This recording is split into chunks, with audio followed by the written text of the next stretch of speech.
አንዳንድ ሰዎች እንዴት ቤተክርስቲያን በጸበል መፈወስ ሲገባት ይሄን ጥያቄ አስረግጬ መመለስ ስላለብኝ ነው። ለምእመናን እግዚአብሔር በጸበልና በእምነት በጸሎት የሚፈውስ ከሆነ ሕክምናን መመስረት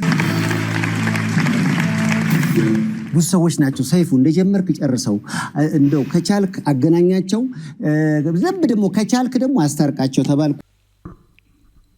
በሰይፉ ፋንታሁን ላይ ስለቀረቡ ጥንዶች የምንነጋገር ይሆናል። እንዲሁም አባ ገብረ ኪዳን ስለ አዲሱ ሆስፒታል የሰጡትን ማብራሪያ አያይዘን የምንመለከት ነው የሚሆነው ማለት ነው። እስከ መጨረሻው አብራችሁ ቆዩ። ሌሎችም አዝናኝ ወሬዎች ይኖሩናል፣ አዝናኝ ቁም ነገሮች ይኖሩናል። ይህ ዶክተር አወቀ ከዶክተርስ ሪያክት ነው። አብራችሁ ቆዩ። ጠንካራ ብዙ ያሳልፍኩኝ 24 ዓመት ወጣት ነኝ። ከዛሬ 2 ዓመት በፊት ከአዲስ አበባ ዩኒቨርሲቲ ተመርቄ ቲክቶክ ምናምን እየሰራሁ ነበረ።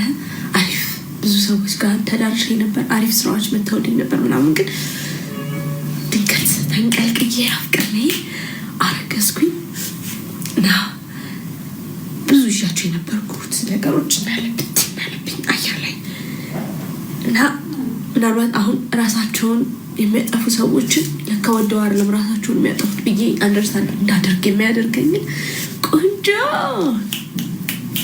ስቃይ አሳለፍኩኝ። እግዚአብሔር ይመስገን። አሁን ግን 1 ዓመት ሆኖታል።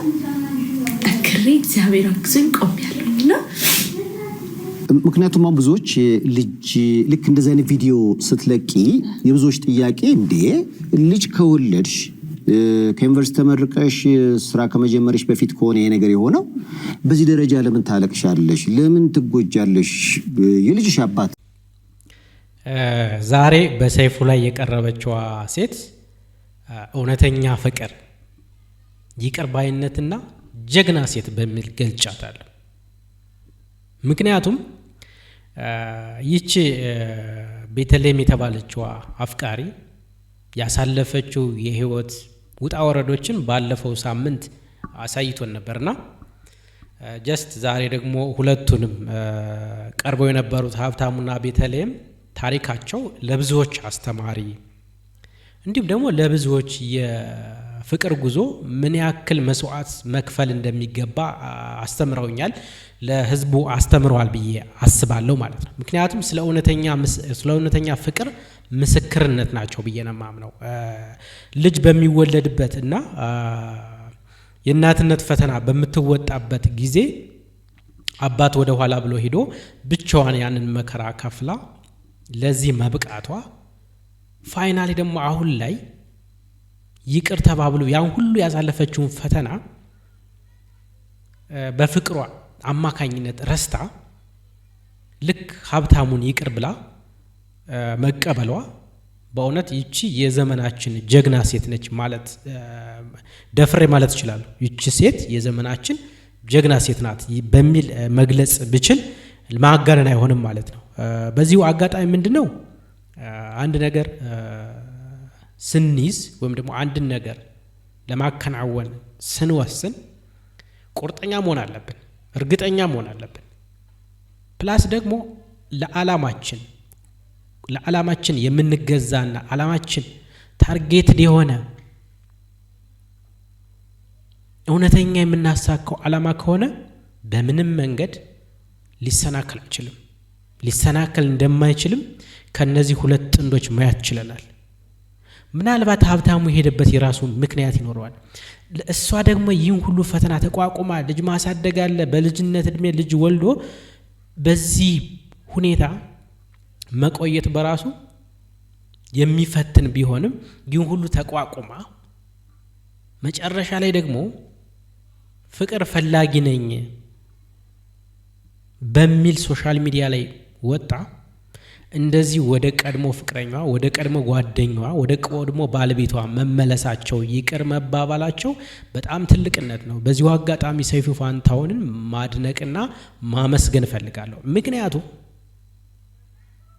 ይህ ትልቅ ነገር ነው።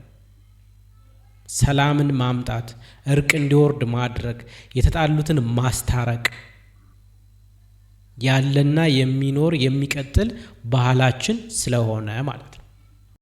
አንዳንድ ሰዎች እንዴት ቤተ ክርስቲያን በጸበል መፈወስ ሲገባት ይህን ጥያቄ አስረግጬ መመለስ ስላለብኝ ነው። ለምዕመናን እግዚአብሔር በጸበልና በእምነት በጸሎት የሚፈውስ ከሆነ ሕክምናን መመስረት ተገቢ ነው ወይ የሚል ጥያቄ ሊነሳባችሁ ይችላል። በጸበል አንድንም፣ በጸሎት አንድንም፣ ቤተ ክርስቲያን ተሳልመን አንድንም፣ ጸልየን አንድንም።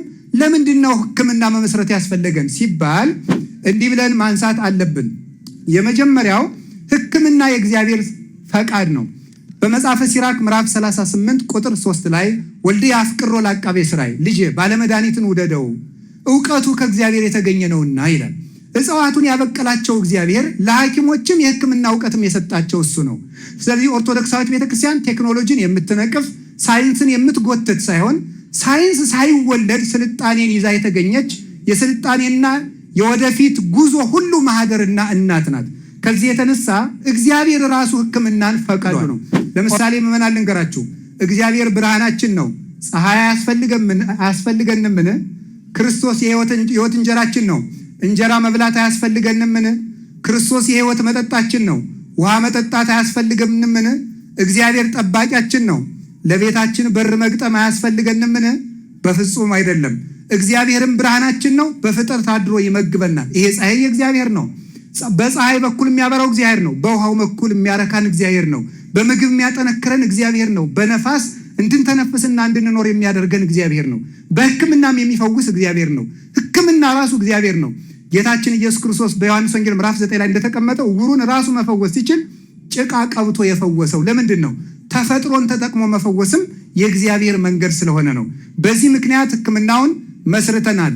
በሱስ የጠፉ ወጣቶችን ወንድሞቻችንን ከሱስ ሪከቨሪ አድርገው አገግመው የሚፈወሱበት፣ ወጣቶች ያልገቡት ከሱስ የሚጠበቁበት፣ ለሀገራችንና ለቤተ ክርስቲያናችን በሱስ እየጠፋውን በልምድ የታሰረውን በኃጢአት የጎሰቆለውን ወጣት ጠግኖ ለቤተ ክርስቲያንም ለሀገርም ሰው ለመፍጠር ነው።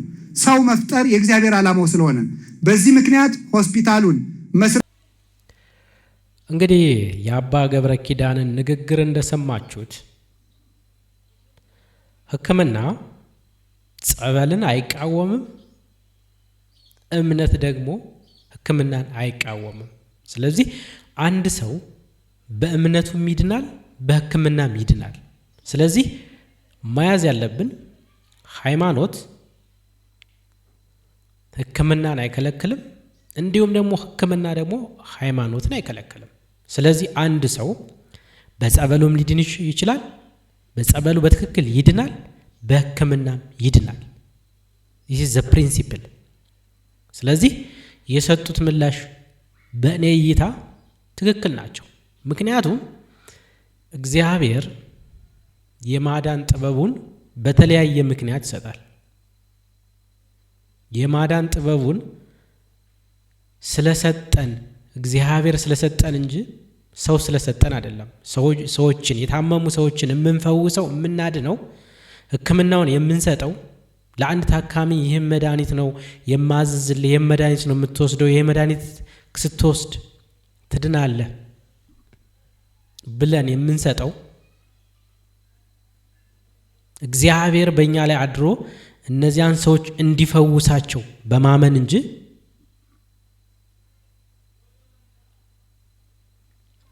ወይም ደግሞ በእግዚአብሔር ኃይል እንዲፈወሱ እንጂ በሰው ኃይል እንዲፈወሱ አይደለም። ስለዚህ እኛ የምናዛቸው መድኃኒቶች፣ የምናዛቸው የሕክምና የላቦራቶሪ መረጃዎች ወይም ደግሞ የሕክምና ትዕዛዞች በሙሉ በፈጣሪ ረዳትነት ለኛ ወይም ደግሞ ፈጣሪ በእኛ ላይ አድሮ ሰዎችን እንዲፈውስ በሚል እንጂ ምክንያቱም ጥበብን የሚሰጠው እግዚአብሔር ነው። ጥበብን የሚነጥቀውም እግዚአብሔር ነው። ሁሉን የሚያደርግ እግዚአብሔር ነው። ይህንን ሰዎችን እንዳክም ጥበቡን የሰጠኝ እውቀቱን የሰጠኝ እግዚአብሔር ነው፣ የሰው ልጅ አይደለም። እግዚአብሔር የሰጠኝን እውቀት እግዚአብሔር የሰጠኝን መክሊት ሰዎችን እንዳክም ሰዎችን እንዳድን ነው ማለት ነው። ስለዚህ ጸበል አትሂዱ አልልም፣ ሕክምና ብቻ ሂዱ አልልም። በጸበሉ መዳን ይችላሉ። ሕክምና በማድረግም መዳን ይችላሉ። ስለዚህ አባ ገብረ ኪዳን የተናገሩት ሙሉ ለሙሉ የሚያስኬድና ትክክል